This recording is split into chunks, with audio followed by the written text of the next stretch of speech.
Duncan would not stop grumbling. He grumbled that he wasn't polished enough. He grumbled that he was overworked.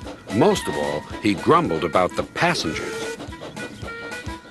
"I'm ashamed of you, Duncan," said Skarloey. "Thank goodness Rheneas is coming home soon. Perhaps he'll teach you some sense before it's too late." "What has Rheneas to do with me?" "Rheneas saved our railway," replied Skarloey.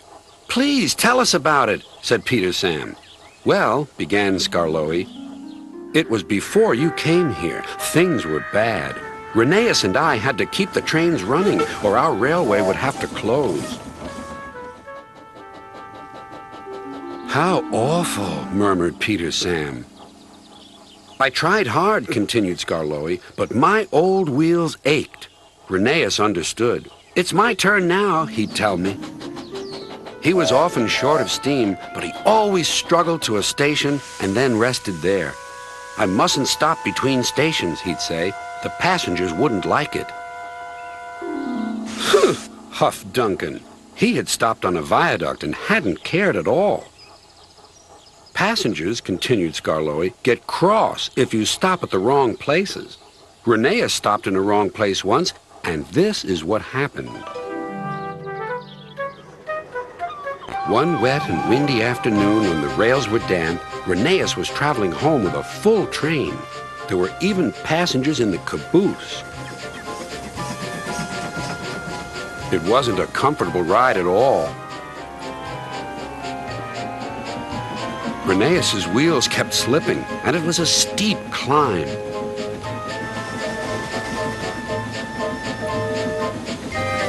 At last, his wheels gripped the rails again.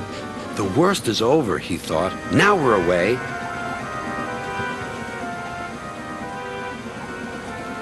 But they weren't. I got a cramp, he groaned. And Rheneas stopped on the loneliest part of the line. His driver examined him carefully.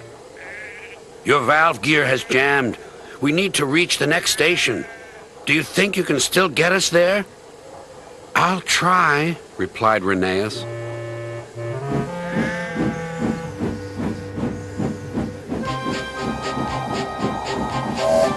Rheneas did his best.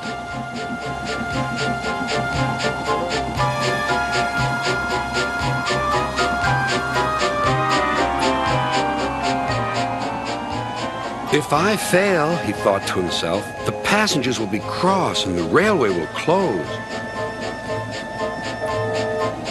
Everything blurred. He was really too tired to make another turn of his wheels, but he did.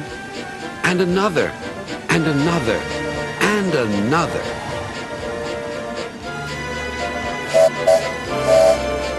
Finally, tired but triumphant, Rheneas reached the station. "I'm here at last," he wheezed. "Thank you for getting us home," said the passengers. "We'll tell all our friends what a fine railway this is." His driver was delighted. "You're a gallant little engine," he said to Rheneas. "When you're rested, we'll mend you, so you'll be ready for tomorrow." And, smiled Skarloey, Rheneas always was ready for tomorrow. "Thanks for telling us about him," whispered Duncan. "I was wrong. Passengers are important after all." The next day, Rheneas came home. All the engines were there to greet him. Edward pushed his truck to the siding, where he was lifted onto his rails. This was the signal for a chorus of whistles from engines large and small. Everyone was happy, and Rheneas was the happiest of all. "You know," he whispered to Skarloey, "this helps a little engine to feel that at last he has really come home."